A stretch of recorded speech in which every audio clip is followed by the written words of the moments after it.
हरे राम राम राम हरे हरे, हरे कृष्ण कृष्ण कृष्ण हरे हरे. गंगा माता की जय.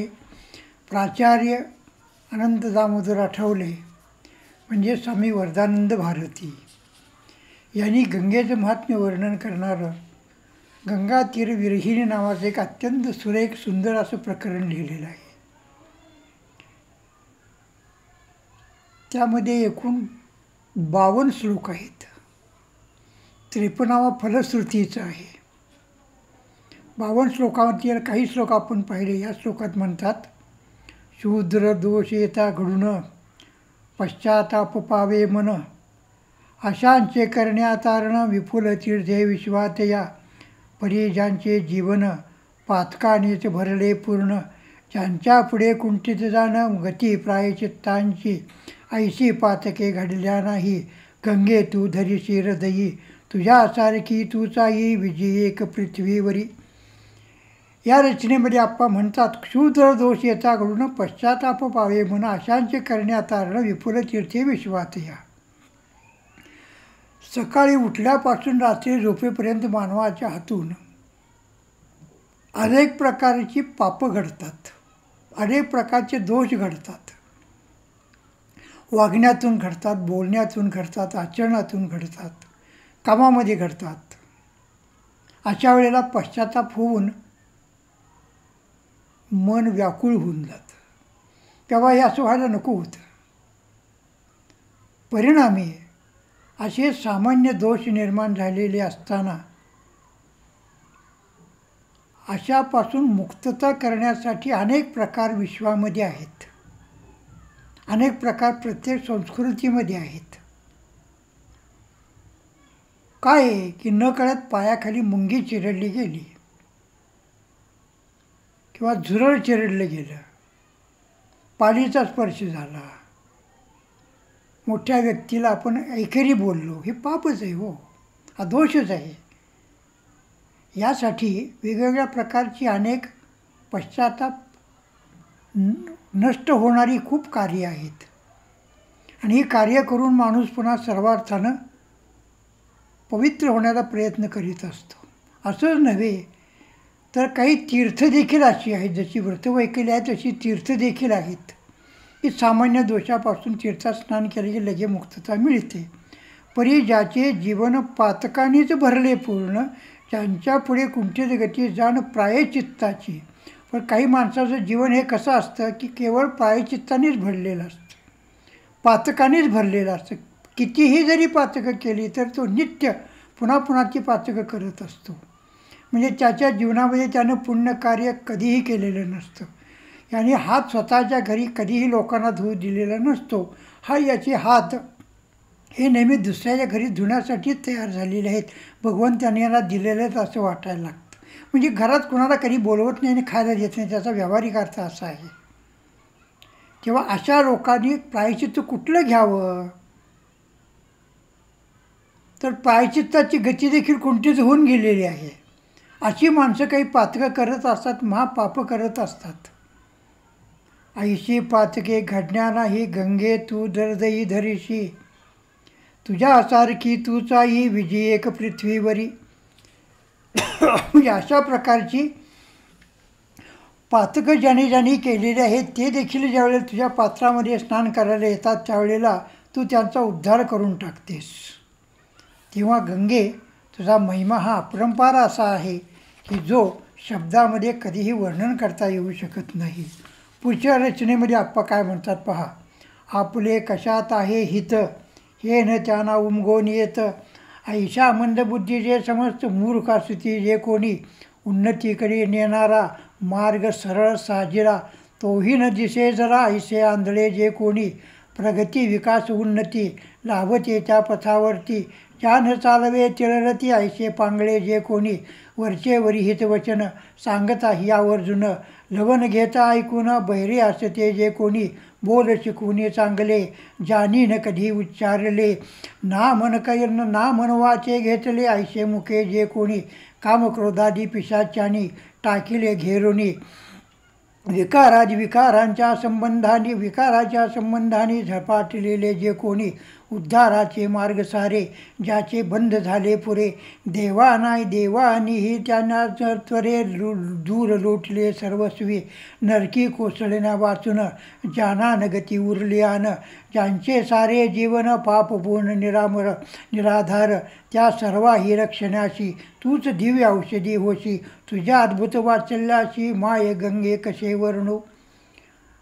आप्पांनी या मोठ्या रचनेच्या श्लोकामध्ये खूप घन असा विचार व्यक्त केला. याचा अर्थ बाकीचे विचार घन नाहीत असं नव्हे, आहेतच. मानवाला सन्मार्गावरती आणणारे हे विचार आहेत. काय म्हणतात, आपुले हित कशाचं हे न जाणा उमगून येतं, ऐशा मंदबुद्धीचे समस्त मूर्ख असतं ती जे कोणी. आपलं हित कशात आहे आणि अहित कशात आहे हेही ज्याला कळत नाही तरी देखील दिवस उगवला म्हणून संध्याकाळपर्यंत जगत असतात, त्यांना मूर्ख असं म्हटलं जातं. मूर्खाची अनेक लक्षणं आहेत. रामदास स्वामींनी दासबोधामध्ये मूर्खाची 72 लक्षणं सांगितलीत. जसे गुरुच्या प्रकार सांगितलेले आहेत तसे मूर्खाची लक्षणं सांगितली आहेत आणि प्रकारही सांगितलेले आहेत. मूर्ख वेगळा आणि पडत मूर्ख वेगळा. आपण पडत मूर्खाचं उदाहरण लगेच पाहू. एस टी महामंडळामध्ये किंवा आगगाडीत खिडकीच्या कडेला बसल्यानंतर तिथं लिहिलेलं असतं, खिडकीतून थुंकू नये, बाहेर वाकून बघू नये. हे आपण वाचूनसुद्धा पुन्हा बाहेर डोकावत असतो, पुन्हा बाहेर थुंकत असतो. याला पडत मूर्ख असं म्हणतात. तेव्हा मूर्खाला आपलं हित कशात आहे आणि अहित कशात हे कळत नाही. हित कशाला म्हणतात आणि अहित कशात म्हणतात. हा दासबोधामध्ये सुंदर असा विचार सांगितलेला आहे.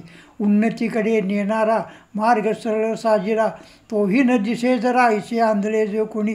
आपला विकास कशामध्ये आहे, आपली उन्नती कशामध्ये, आपली प्रगती कशामध्ये आहे, ही विचारधारा आचरणामध्ये आणण्याचे लक्षणं असून सुद्धा जे कोणी आणत नाही त्यांना आंधळे असं म्हटलेलं आहे.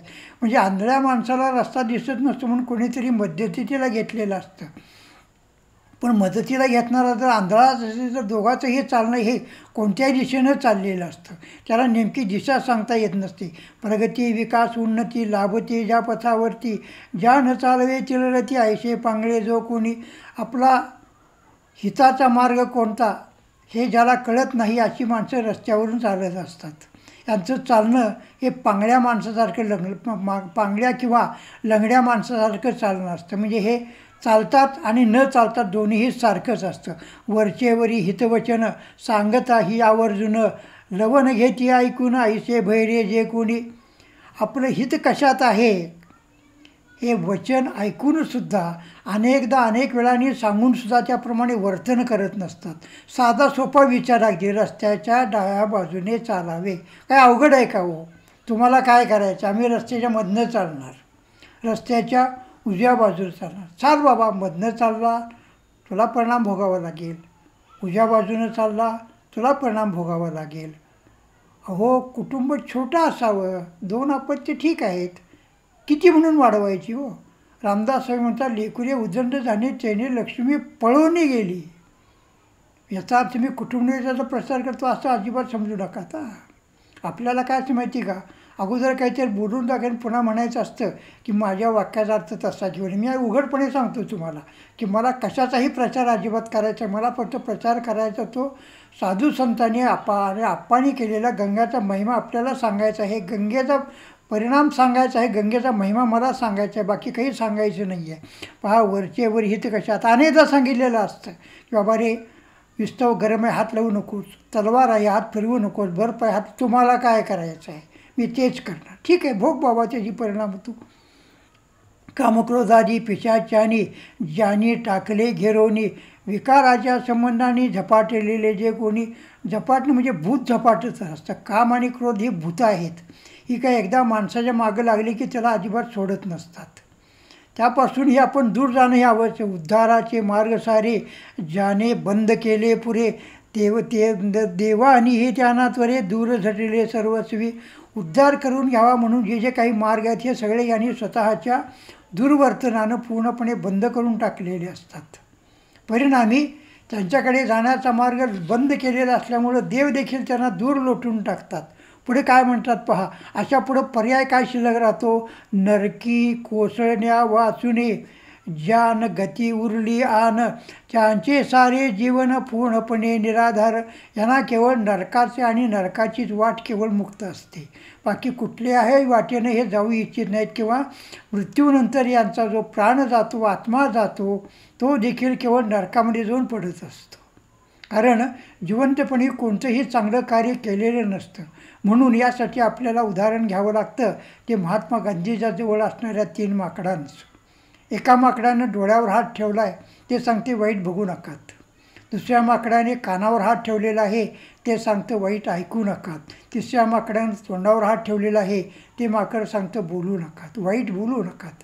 आम्हाला वाईट बोलण्याशिवाय काही येतच नाही. आम्ही आयुष्यभर कधीही ओवी दिलेली नाही तर शिवी दिल्या वाचून आमचा एक क्षण जात नाही आहे, असं आमचं वर्तन आहे. परिणामी झालं काय, शरीरातला प्राण गेल्यानंतर त्या जीवाला, प्राण्याला, आत्म्याला नरकामध्ये जावं लागत असतं. कारण इतर सारे मार्ग पूर्णपणे बंद करून टाकलेले असतात.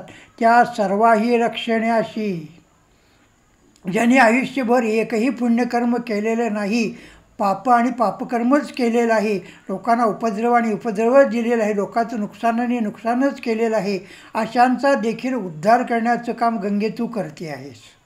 तू एक दिव्य औषधी आहेस. तुझ्या अद्भुत वात्सल्याची गंगामाय वर्णू कसे. म्हणजे काय पहा की जगातला कोणताही एखादा डॉक्टर जो रोग बरा करू शकत नाही, जगातले सगळे डॉक्टर एखादा रोग बरा करू शकत नाहीत, अशावरती आयुर्वेदामध्ये आपल्याला उपचार दिसून येतो. म्हणून आयुर्वेदाला भारतामध्ये अत्यंत महत्त्व होतं आहे आणि राहणार आहे. म्हणजे ज्याला सामान्य औषध आणि औषधोपचारानं बरं होत नाही, त्यांना आयुर्वेदातलं औषध दिलं की तो बरा होऊन जातो. तसं गंगे तुझं पाणी, तुझा प्रवाह, तुझा काठ, तुझ्या काठावर असणारी माती, हे सगळं आहे कसं तर दिव्य औषधाचे रामबाण औषध आहे. सगळ्या रोगावरती एकच आणि एकच उपाय असा आहे. पुढे काय म्हणतात पहा, स्वार्थ आणि विषयासक्ती यांनी नुरले जे भानावरती अनाज्ञ उन्मत्त ही निंदिताची गंगे जया पातकाना. सन्निधी संस्कृती सदाचार यांचा सोडून आधार. पतित झाले जे नर तेही निंदिती जी पापे. सर्व बंधने झुगारून जे वागती स्वैर होऊन. त्यावरात्य हे उच्चारण करण्याभीती ज्या पापा. दुष्टातील दुष्ट क्रूर दगड दयाहीन निष्ठुर. भयही त्यांच्या देहावर काटा आणि ती जी पापे. अशी पातके भयंकर लोकी घडतीवरचे वर. त्यांचाही करशी परिहार न थकता न कंटाळता. म्हणून साऱ्या जगत्त्रयी असशी तू एकटी विजयी. वंदन असो तुझ्या पायी गंगे माझे साष्टांगी. काय वर्णन करतात आप्पा पहा.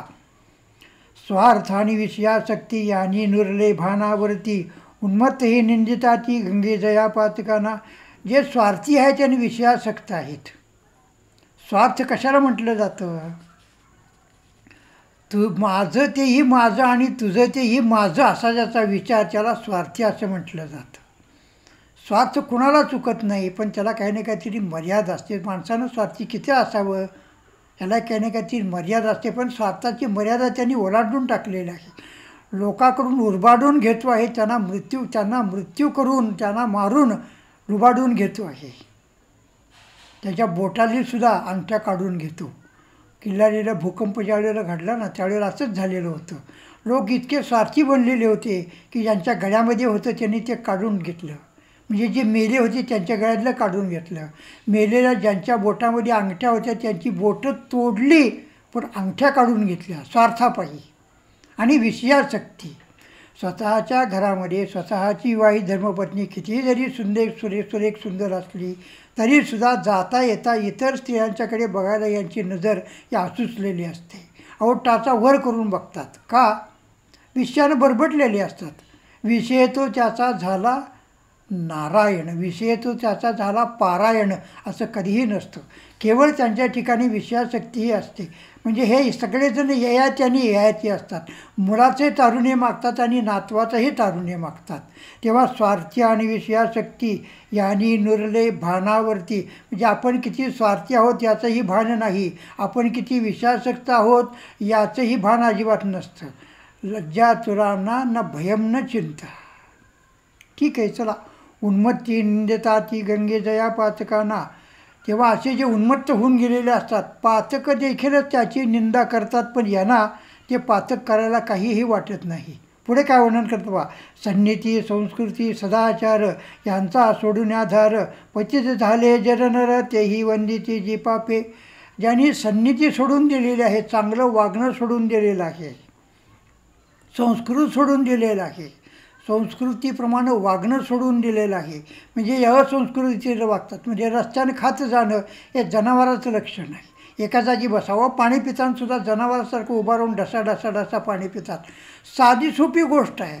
अहो, यातून नीतिमत्ता दिसून येत असते. बोलतानासुद्धा कधी कोणाला ज्यात चांगलं नाव असतं त्या चांगल्या नावानं हाका मारणार नाही. गोपाळ नाव असू दे गोप्या म्हणणार, संतोष नाव हे संत्या म्हणणार. अरे बाबा चांगलं बोल. म्हणजे ज्यांना कधी चांगलं बोलायचं माहिती नाही, चांगलं वर्तन करायचं माहिती नाही, चांगल्या रस्त्यानं जायचं नाही, असे जे पतित आहेत, अहो असंच नव्हे तर पतितातील पतित देखील सन्मार्गावर येत असताना ज्या पापांचा द्वेष करतो ते पापं देखील यांना बघितल्यानंतर खाली मान घालतात. त्या म्हणतात आमचा स्वीकार तुम्ही करू नकात, पण गंगे आशाचा देखील उद्धार तू करतेस, हे तुझं महात्म्य आहे. सर्व बंधने झुगारून जे वागती स्वैर होऊन, ते व्रात्य ही उच्चारण करण्या भीती ज्या पापा. म्हणजे ज्या पापांचा उच्चार करायला देखील काही लोक घाबरतात. कशाला पापाचा उच्चार करा म्हणतात, जीव आपली विटाळा कशाला. असं देखील अशा पापाचा उच्चार करणारे देखील जगामध्ये पृथ्वीमध्ये अनेक जण आहेत.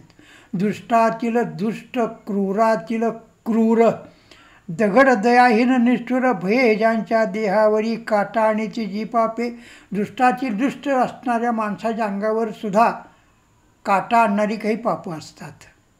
क्रूरातील क्रूर माणसाला देखील त्याच्या अंगावर देखील काटा आणणारी काही पापं असतात. पण ही पापं जे दुष्ट आहेत, दयाहीन आहेत, निष्ठुर आहेत, पाषाण हृदयाची आहेत, ते अशांचं आचरण करीत असतात. अशी पातके भयंकर लोकी घडती वरचेवर, त्यांचाही त्यांचाही करीची परिहार न थकता न कंटाळता. म्हणजे अशा पातकी लोकांचा देखील तू उद्धार करतेस. तो सुद्धा कसा, न थकता आणि न कंटाळता. थकणं वेगळं आणि कंटाळणं वेगळं. कंटाळा माणसाचा लगेच जातो, थकावट लवकर जात नसते. थकणं हे खूप वेळ विश्रांती घेतल्यानंतर कमी होऊन गेलेली असते. आता मी थकलो आहे बरं का बुवा, मला 2 दिवस झोप घेऊ द्यात. का तर लग्नामध्ये भरपूर काम केलेलं आहे, वास्तुशांतीच्या कार्यक्रमामध्ये खूप पळापळ झाली, त्यामुळं आता मी खूप थकून गेलेलो आहे. कंटाळा लगेच जातो आणि थकणं हे लवकर जात नसतं. पण गंगे तुझं मात्र आहे, तू न थकता आणि न कंटाळता अशा पापी लोकांचा उद्धार करतेस. अशा या गंगे, आता मी तुला आत्तापर्यंत नुसता नमस्कार करतो आहे, आता मात्र गंगे माझे साष्टांगी, आता मी तुला साष्टांग नमस्कार करतो आहे. शरीराची वेगळे वेगळे 8 अंग जमिनीवर टेकवणं त्यांना अष्टांग असं म्हणतात. आणि हे 8 अंग जमिनीवर टेकवायची म्हणजे साष्टांग दंडवत घालायचा असतो. कोणकोणते? कपाळ, नाक, हनवटी, छाती, गुडघे, पाय आणि पोट, हे 8 अंग आहेत शरीराची. ही जमिनीला टेकवायची, त्याला साष्टांग नमस्कार असं म्हणतात. पूर्वी पत्र लिहिताना असं लिहित असत, तीर्थरूप वडिलांचे चरणी साष्टांग नमस्कार. आता अलीकडे SMS या मोबाईलमुळं पत्र लेखनच बंद होऊन गेलेलं, पत्र लिहायला येत नाही. शाळेतली मुलंसुद्धा एकदा सामायिक परीक्षेला आणि दुसऱ्यांदा वार्षिक परीक्षेला ते सुद्धा उत्तरपत्रिकेमध्ये 2दा पत्र लिहितात. व्यवहारामध्ये त्यांना पत्र लिहायला येत नसतं. ठीक आहे, द्या सोडून. असंस्कृत असणाऱ्या शासनाने अभ्यासक्रमाला संस्कृत काढलं, त्यापासून संस्कृत ही निघालं. आणि संस्कृती ही आपण बिघडवलेली आहे, बिघडलेली नाही आहे, आपण बिघडवलेली आहे. याला कारण आपण आहोत. कारण एखादी गोष्ट बोटाने दाखवताना 4 बोटं आपल्याकडे असतात, याचं आपल्याला भानच नाही आहे. आपण केवळ एका बोटाकडे पाहतो. ठीक आहे, चला. तेव्हा गंगे तू काय करते, न थकता आणि न कंटाळता सर्वांचा उद्धार करत असतेस. पुढच्या श्लोकामध्ये काय म्हणतात पहा, संसार भय महाघोर मानवाची अतिदुस्तर, ते क्षणात होते दूर पाहताची गंगे तुला. अशी तुझी मंगलमूर्ती कल्याणकारी निश्चिती, त्या तुझी गे थोरवी किती वर्णू माझ्या मुखाने मी, याच थोरवीशी मोहून शिवशंभू मदन दहन, आपल्या मस्तके धारण सदैव तुझं करीत असे, हे दृश्य पार्वती प्रती सौती मत्सरे न पसंत होत, तरीही तिची समजूत अनुनयन घाली शिव. काय सुंदर वर्णन केलेलं आहे पहा. काय म्हणतात आप्पा, संसार भय महाथोर मानवाशी याची दुस्तर. संसार याचा अर्थ काय आहे, संसार हा विवाहित लोकांना असतो असं नाही, ब्रह्मचार्याच्या ठिकाणी सुद्धा संसार असतो, गोसावी यती तपी यांच्या ठिकाणी सुद्धा संसार असतो. संसार याचा काय अर्थ काय आहे, संसार म्हणजे आसक्ती.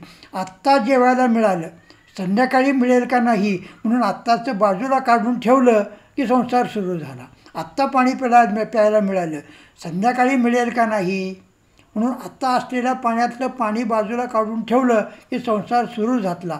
म्हणजे संध्याकाळची आणि उद्याचा विचार जो करतो त्या प्रत्येकाच्या मागे संसार असतो आणि हा संसार कधीही सुटत नसतो, म्हणून त्याला संसार असं म्हणतात. काय पाहिजे पहा, केशव केशव कुकिये न कुकिये असार, रात दिनके कुकते कभी ना कभी सुनेवो पुकार. प्रपंचातल्या प्रत्येक गोष्टीचा उच्चार कितीही वेळेला जरी केला तरीसुद्धा मानवाला पुण्य कधीही लाभत नसतं. त्यामध्ये सारच नाही व असार आहे सगळं. ते सार याचा अर्थ त्यातला मतीचा अर्थ किंवा त्यामध्ये जे काही गाभा असतो, पोषण मुलाची सगळी काढून घेतात. असार आणि सार हा शब्द स्वयंपाकघराशी निगडीत आहे. पहा, चिंच काय करतात, पाण्यामध्ये भिजू घालतात. सकाळी भिजू घातलेली चिंच तासाभरानं 1.5 तासानंतर काय होते, एकदम मऊ होऊन जाते. मग ती मुठीमध्ये घेतात आणि त्यातलं सार पाण्यामध्ये पिळून टाकतात. आता जो राहतो तो चोथा उरलेला असतो. ऊस चरखाला लावतात, त्यातला रस निघून गेल्यानंतर राहतो तो केवळ चोयट्या आणि चोथा राहिलेला असतो. तसं आप्पा वर्णन करतात, मानवाशी अति दुस्तर, तेही क्षणात होते दूर पाहता तुझ्याची, अशी तुझी मंगलमूर्ती कल्याणकारी स्थिती. म्हणजे गंगेची मूर्ती आहे ना, आता गंगेच्या मूर्तीचं वर्णन केलेलं आहे. अगोदर गंगेच्या प्रवाहाचं वर्णन केलं की तुझी मूर्तीसुद्धा सुरेख आहे, सुंदर आहे. मूर्ती पाहिल्याबरोबर दोन्ही हात जोडून नतमस्तक व्हावं वाटलं पाहिजे, एवढी मूर्ती सुरेख आणि सुंदर असते. सुरेख मूर्ती कुठली, सुरेख गणपती कुठला तर म्हणतात पेनचा गणपती. सुंदर मूर्ती कुठली तर दगडूशेठ हलवाईचा गणपती हा अत्यंत सुरेख आणि सुंदर आहे. कारण प्रत्येक मूर्ती ही सुंदर असते, मंगल देणारी असते, मंगलकारक असते. केवळ मंगलमूर्ती म्हणजे शुभ आशीर्वाद देणारी असे नव्हे, कल्याणकारी, कल्याण चिंतनारी देखील मूर्ती असते. ते सुद्धा कसं, निश्चितपणे त्या तुझी गे थोरवी किती वर्णू माझ्या मुखाने. गंगे तुझ्या मूर्तीकडे जरी पाहिलं तरीसुद्धा डोळे धन्य होऊन जातात. तुझ्या नावाचा उच्चार केल्यानंतर तू आमचं कल्याण आणि कल्याण करतेस. अशी तुझी जशी कीर्ती पाण्याची आहे तशी तुझ्या मूर्तीची कीर्ती देखील अपरंपार अशी आहे.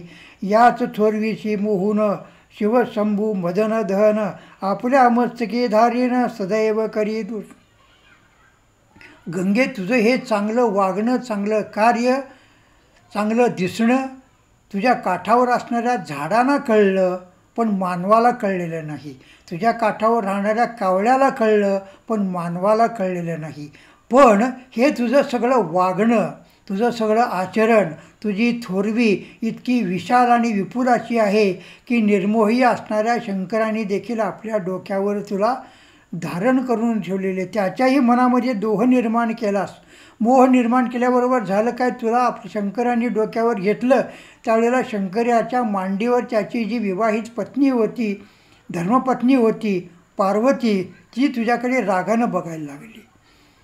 तेव्हा पार्वतीची समजूत शंकरानं काहीतरी काढली, काहीतरी सांगून तिचं समाधान केलं, पण तुला दूर मात्र अजिबात लोटलेलं नव्हतं.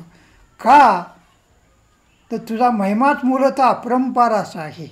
पुढच्या श्लोकामध्ये आप्पा काय म्हणतात पहा, देवोनी नाना महादाना, साधुनी ध्यानधारणा, वा यज्ञाधिक आचरणा करून फार कष्टाने, या कठोर तपाचरणे करिताची पवित्रपणे, भारी दुर्लट लाभणे पदकमले विष्णूची, जेथ वेद कुंठित झाले ती श्रीहरीची पाऊले, मिळवून देशी कृपाळे सर्वसामान्य जनाची, भंडाऱ्यातील प्रसाद तैसे सिद्धूचे केले तसे विष्णूचे केले, तसे देवांचे केले पद, तुला या तुझची प्रसिद्ध सांग आता काय उरे. काय पहा, आप्पांनी गंगेची महती वर्णन करताना पुराणातले संदर्भ दिलेले आहेत. केवळ ऐतिहासिक नव्हे, केवळ सामाजिक नव्हे, तर पौराणिक संदर्भ दिलेले आहेत. देवुनी दाना महादाना, वेगवेगळ्या प्रकारची दानं अधिक म्हणाल्यानंतर तर वेगवेगळ्या प्रकारची दानं ही दिली जात असतात. अधिक म्हणायला आला की आपल्याला एक दान माहिती असेल, ते म्हणजे जावयाला द्यायचं. याहीपेक्षा वर्षभर दान देणारे अनेक माणसं असतात. दानाचं वैशिष्ट्य काय असतं? उजव्या हातानं दिलेलं दान हे डाव्या हाताला कळता कामा नये, अशा प्रकारे दानं ही द्यावी लागतात. पण अलीकडे काय करतात माहिती का? दान देतात थोडं, पण त्याची जाहिरातच खूप मोठी केलेली असते. हे जे नगरसेवक आहेत त्यांचा हात तर कोणी धरू शकत नाही. विषयता राजकारणाचा विषय इथं सांगू नये, पण कळण्यासाठी म्हणून सांगतो. देतात पैसे थोडे, पण लिहिलेलं असतं यांच्या सौजन्याने बाग बसायला आला. हा बाग तुझ्या सौजन्यानं कुठला यायला? जनतेकडनं कर घेतलेला असतो, त्यातनंच तो बाग आपल्याला मिळत असतो, पण नाव मात्र यांचं असतं. ठीक आहे, द्या सोडून. तेव्हा मानवाला पुण्य मिळावं म्हणून अनेक प्रकारची दानंही दिली जात असतात. दाने नव्हे, महादानं दिली जातात. साधूने ध्यानधारणा करून पुण्यप्राप्ती करण्याचा प्रयत्न करतात. या यज्ञाधिकांच्या अर्चना करून फार कष्टाने यज्ञाधिक प्रकारचे यज्ञसुद्धा वेगळ्या प्रकारचे करतात. पुण्यप्राप्तीसाठी वेगळ्या प्रकारचे जेवढे म्हणून पर्याय आहेत तेवढे सगळे अर्चनामध्ये आणण्याचा प्रयत्न करीत असतात. वा कठोर तपाचरणे करिताची पवित्रपणे, भारी दुर्लटी लाभणे पदकमळे श्री विष्णूची पावलं मिळण्यासाठी म्हणून वेगवेगळ्या प्रकारचे कष्ट जरी उपसले तरी देखील ते पावलाचं दर्शन होईलच असं सांगता येत नसतं. त्याला कारण काय हो? जेथ वेद कुंठित झाले. वेदाची निर्मिती कशी झाली? तर भगवंताच्या निश्वासाच्या अवस्थेतून वेदाची निर्मिती झालेली आहे. देव कळण्यासाठी वेद वाचले पाहिजेत, आणि वेद वाचल्याशिवाय देव कळणार नाहीत. वेदाचे 4 भाग हे व्यासाने केले: ऋग्वेद, यजुर्वेद, सामवेद आणि अथर्ववेद, किंवा मागे पुढे होत असतील. ऋग्वेद, यजुर्वेद, सामवेद आणि अथर्ववेद हे 4 वेद जे आहेत ना, या वेदाचे प्रकार हे व्यासाने पाळले म्हणून त्यांना वेदव्यास असे म्हणतात. वेद हे कुठे निर्माण झाले? तर सरस्वती नदीच्या काठावरती वेद निर्माण झालेले आहेत. वेदामध्ये कुठलेही विषय नाहीत, सगळ्या प्रकारचे विषय हे वेदामध्ये येऊन गेलेले आहेत. त्यात ऋग्वेदामध्ये मंत्र आहेत, आणि त्या मंत्राचं वर्णन हे यजुर्वेदामध्ये केलेलं आहे. सामवेदामध्ये त्याला गायनाची साथ लावलेली आहे, आणि जारण मारण हे अथर्ववेदामध्ये सांगितलेलं आहे. भूत पिशाचे जे काही असेल ते सगळं. तेव्हा वेदाची गती देखील कुंठित होऊन गेलेली आहे. किंवा हरिपाठामध्ये ज्ञानेश्वर महाराज म्हणून जातात की उपनिषदाला हरीचा अर्थ करता आलेला नाही, हरीचं वर्णन करता आलेलं, उपदेश वर्णन करून थकले. तसं गंगे देवाचं वर्णन या वेदामध्ये केलेलं आहे. वेदाची मती देखील कुंठित होऊन गेलेली आहे. ह्यात सगळे निघालं कशातून? विष्णूचं वर्णन करता वेद देखील कुंठित होऊन गेले. न येती असं म्हणायला लागलेले आहेत. ती श्रीहरीची पाऊले मिळवून देशी कृपाळे, म्हणजे वेदाला देखील ज्याचं वर्णन करता आलेलं नाही अशी विष्णूची पावलं तू सहजी निर्माण करून देतेस. का? तर तुझा प्रवाह पाहिला की स्वर्गाची प्राप्ती झाली, विष्णूची प्राप्ती झाली. तुझ्या काठावरची माती कपाळी लावली की स्वर्गाची प्राप्ती झाली. म्हणजे वेदाला देखील जे वर्णन करता आलेलं नाही ते वर्णन वेदाने वर्णन केल्यानंतर वाचल्यावर जो लाभ मिळणार होता तो केवळ तुझ्या पात्राकडे पाहिल्यानंतर मिळतो आहे. तुझ्या काठावरची माती कपाळी लावल्यानंतर विधिलिखित देखील बदलण्याचं सामर्थ्य आहे. एका अर्थी काय हो? भंडाऱ्यातील प्रसाद. आपण सुंदर शब्द वापरलेला आहे. भंडाऱ्यामध्ये काय असतं? कोणीही या आणि प्रसाद घेऊन जा. म्हणजे सामान्य तुम्ही एखादं कार्य करा अथवा करू नका, चांगलं वागा अथवा वागू नका. भंडाऱ्याच्या ठिकाणी या आणि तुम्ही ते खा आणि पावन होऊन जा. तसं तू काय केलेलं आहेस? भगवान श्री विष्णूची पावलं ही भंडाऱ्याच्या प्रसादासारखी अत्यंत सहज सुलभ उपलब्ध करून देण्याचं कार्य गंगे तुझ्यामुळं होतो आहे. आणखीन पहा, विमाने बसवून पुण्य विमानी बसवून पुण्यवंते सरळ जावे स्वर्गाते अगतिकपणे पातिकाचे पडावे लागे नरकामध्ये ऐशी विषम विभागणी माच्या उपदेशातुनी जेथे पादक संवारुणी मूर्ती तुझी नांदते ना. विषम विभागणी आहे. काय आहे की ज्यांनी पुण्य केलं त्यांनी स्वर्गामध्ये जावं आणि पाप केलं त्यांनी नरकामध्ये जावं. अशी विभागणी ही जगातल्या प्रत्येक देशामध्ये आहे. पण जिथे तुझं वास्तव्य आहे त्या देशामध्ये मात्र स्वर्ग आणि नरक अशा दोन वाटा नाहीत, तर केवळ एकच वाट आहे. त्या वाटेवरून तू सगळ्यांना पुढे आणि पुढे घेऊन जाते आहेस. तेव्हा गंगेचं महात्म्य अत्यंत विशाल असं आहे. ते वर्णन करता करता समुद्राची शाई, झाडाची लेखणी, जगातल्या सगळ्या भाषा जरी घेतल्या तरी देखील सगळं संपून जाईल. आकाशाचा कागद संपेल, समुद्राची शाई संपेल, झाडाची लेखणी संपेल, पण गंगेची मोती संपू शकणार नाही. हर हर गंगे भागीरथी, हर हर गंगे भागीरथी. विठ्ठला विठ्ठला विठ्ठला विठ्ठला विठ्ठला विठ्ठला विठ्ठला विठ्ठला विठ्ठला.